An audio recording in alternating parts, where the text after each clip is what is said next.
হেই জয় হিন্দ বন্ধুরা, কেমন আছো তোমরা সবাই? আশা করি সকলে ভালো আছো। তো এখন আসছি দোকানে। ঠিক আছে, তো দোকানে আসছি কেন, তো থাম্বনেলটা হয়তো দেখেছো। তো আরেকবার তোমাদেরকে দেখাই যে এই যে সবিকের আমি এখন এসএসসি জিডি অ্যাপ্লাইটা করব।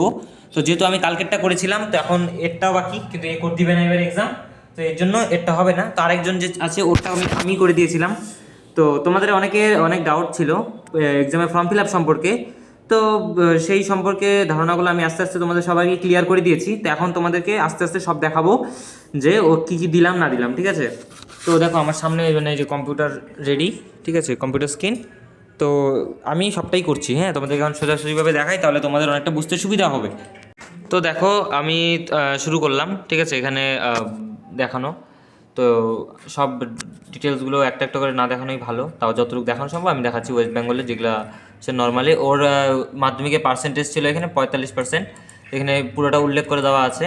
তো সবগুলো দিবে একটা একটা করে, যেহেতু একবার বসানো হয়ে গেছে, সে খালি ইএস ইএস দিলেই 7 নেক্সট করলে কিন্তু এখান থেকে হয়ে যাচ্ছে। ঠিক আছে, তো আমি তোমার ওকে খালি জাস্ট প্রেফারেন্স লিস্টটা দেখাচ্ছি তোমাদের। ওর আর আমার প্রেফারেন্স লিস্ট প্রায় সমান ছিল। এখানে এক্সাম প্রেফারেন্স লিস্ট এটা এক্সাম সেন্টারের জন্য। তো প্রথমে ছিল আমাদের শিলিগুড়ি। ঠিক আছে, সেকেন্ড হচ্ছে কলকাতা, যেটা হাওড়া ছিল, এবং থার্ড ছিল মালদা। এবং এক্সামিনেশন যেটা, এটা হচ্ছে বাংলা। তো সবাই এটা অবভিয়াসলি বাংলা করবে। যারা যারা বাংলাতে পরীক্ষা দিতে চাও তারা অবশ্যই এটাকে বাংলা করে রাখবে। ঠিক আছে, যদি বাংলা না থাকে তাহলে কিন্তু পরবর্তীতে সমস্যা হবে।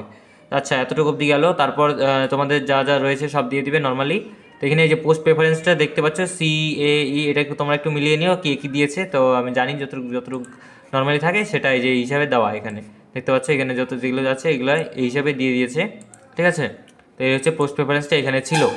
তো এটা হচ্ছে এখানে 7 নেক্সট। এবং এটা হচ্ছে খুব ইম্পর্ট্যান্ট। এখানে হচ্ছে তোমার যে আধারের থেকে অথরাইজেশনটা করতে হয়, ফেস অথরাইজেশন যেটাকে বলা হয়, তো সেটা কিন্তু এটা করেছে মোবাইল থেকেই। ঠিক আছে, মাই এসএসসি অ্যাপটা ডাউনলোড করে এখন ও করবে হচ্ছে লাইভ ফটো ক্যাপচারিং, যেটা বাকি আছিল। এবং থার্ড হচ্ছে সিগনেচার আপলোড, সেটা আমি করে দিচ্ছি। তো চলো এটা আগে করে নিক, তারপর তোমাদের দেখাই। যখন ফেস অথরাইজেশনটা করবে তখন চেষ্টা করবে যে ক্লিন ব্যাকগ্রাউন্ড রাখার জন্য। ঠিক আছে, এরকম সাদা ব্যাকগ্রাউন্ড বা ক্লিন ব্যাকগ্রাউন্ড রাখার জন্য, তাহলে কিন্তু সব থেকে বেশি সুবিধা হবে। তো এখানে মাই এসএসসি অ্যাপ দিয়ে যে করলো, ঠিক আছে, এই যে ফেস অথরাইজেশনটা এরকমভাবে কিন্তু সেমভাবে হয়ে গেছে। ঠিক আছে, এখন 7 নেক্সট করবে এখান থেকে। সিগনেচারটা 7 নেক্সট কর। আপলোড করতে হবে এটা। সিগনেচার আপলোড করবে। আচ্ছা, সিগনেচার আপলোড করুক এখান থেকে, তারপরে আমি বাকিটা ওখানে করে দিচ্ছি পেমেন্টের অপশানটা। হ্যাঁ, ফেস অথরাইজেশনটা যেটা করেছিল সেটা কমপ্লিট হয়ে গেছে। ঠিক আছে, আর এখন পেমেন্ট করব। তো পেমেন্ট অপশানের জন্য আমি কিউআর কোড স্ক্যান খুলে রেখেছি। তো এখন ডাইরেক্ট এখান থেকে পেমেন্টটা করে দেবো আমি। তো আগে চলে যাই, এই যে এখানে মেক পেমেন্ট, মানে দেখো এখানে হয়ে গেছে। ঠিক আছে, এখন খালি এখানে মেক পেমেন্ট করব। Next, state bank of India pay. এখানে 100 টাকা পে করতে হবে সবাইকে। এটা সবাই, আমি ইউপিআই সিলেক্ট করলাম অ্যান্ড এখানে কিউআর কোড সিলেক্ট করলাম। দেখতে পাচ্ছ এখানে চলে আসবে আমাদের, এই যে চলে আসছে কিউআর কোড। তো কিউআর কোডটা এখান থেকে স্ক্যান করে দিচ্ছি। এই চলে আসলো কিউআর কোড। তো আমি এখানে পেমেন্টটা করে দেবো ততক্ষণের জন্য। দেখাই তোমাদেরকে।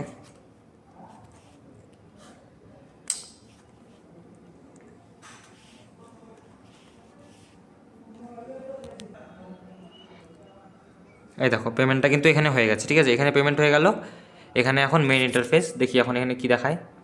তো এখানে এই যে টাইমিংটা চলছে এখন, দেখতে পাচ্ছ এখানে টাইমিং এখনও চলছে। তো পেমেন্টটা হয়ে যাওয়ার সঙ্গে সঙ্গে কিন্তু এখানেও দেখিয়ে দেয়। আমি এখানে দেখো পেমেন্টটা 100 টাকা যেটা ছিল সেটা কিন্তু পেমেন্ট করে দিয়েছি এখনই।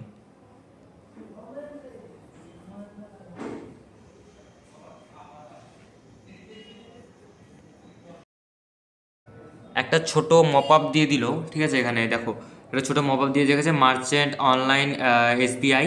ঠিক আছে, সেই ট্রানজ্যাকশান সাকসেসফুল। ঠিক আছে, ট্রানজ্যাকশান এখানে সাকসেসফুল হয়ে গেল।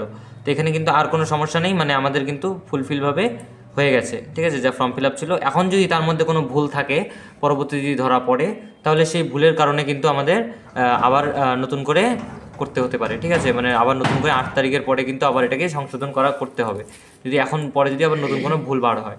তো এখন আমরা আবার চেক করে নিই এটাকে প্রিন্ট করার জন্য। তো চলে গেলাম।